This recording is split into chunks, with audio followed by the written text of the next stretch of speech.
Thank you, Mr. Chairman. Let me start with Mr. Pudzer. I think there's been a narrative, and there's some people who believe apparently that share repurchases are some kind of nefarious scheme to artificially inflate the prices of a company's stock, and that they come at the expense of growing the business. Now, you were in business for many years. You've been a CEO. In your experience, do you think CEOs pass up attractive investment opportunities to grow their business in order to take cash and use it for share buybacks? Why do companies engage in share buybacks? Your mic Had is not on. had oh, Now we got you.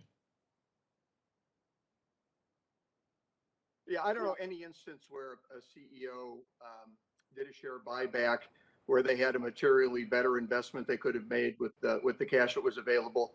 The idea with share buybacks is that your company may be a very good investment, and if the value of your stock is low, your dollars might best be spent investing in your own company, which is good for shareholders because it indicates to everybody that you believe in the company, you believe in the company's future.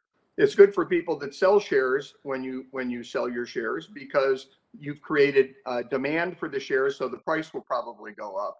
And it's good for the people that hang on to the shares because their shares will increase in value. Their gains on those shares will increase, and in fact they'll get capital gains treatment on those gains if they hang on to them for a long enough period of time.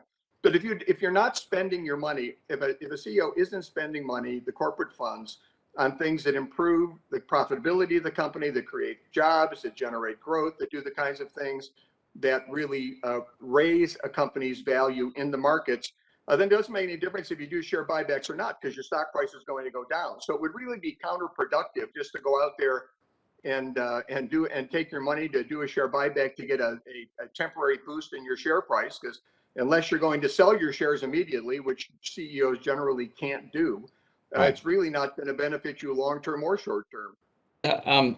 Another premise that seems to be implicit in some of the discussion we hear sometime is that a company's profit comes at the expense of its workers.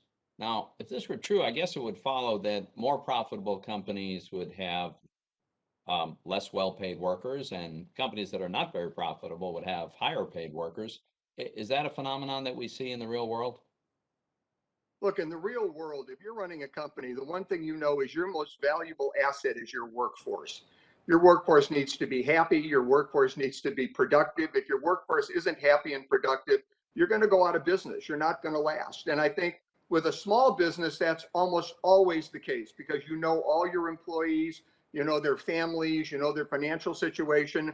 With larger employees, I'd use the examples of Volkswagen in Tennessee, Boeing in South Carolina, Nissan in Mississippi, and most recently Amazon in Alabama, where workers have rejected unions because they're very happy with their employers. In Right. fact, in this recent Amazon vote, while 85% of the workers were black workers, only 16% of workers in the plant, despite President Biden's support and despite Senator Sanders heading down there, only 16% of the employees voted for unionization. You could have tripled that and they still would have lost the union Right. election. Let, So let me I don't think you're seeing the kind of things that people are saying we're seeing. I appreciate it. Let me move on. And have a quick question for Mr. Ramaswamy.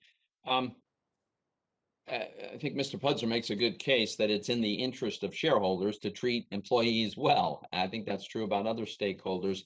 But if you elevate stakeholders and say a corporation's responsibility is to all these stakeholders, how does the management resolve competing demands among different stakeholders?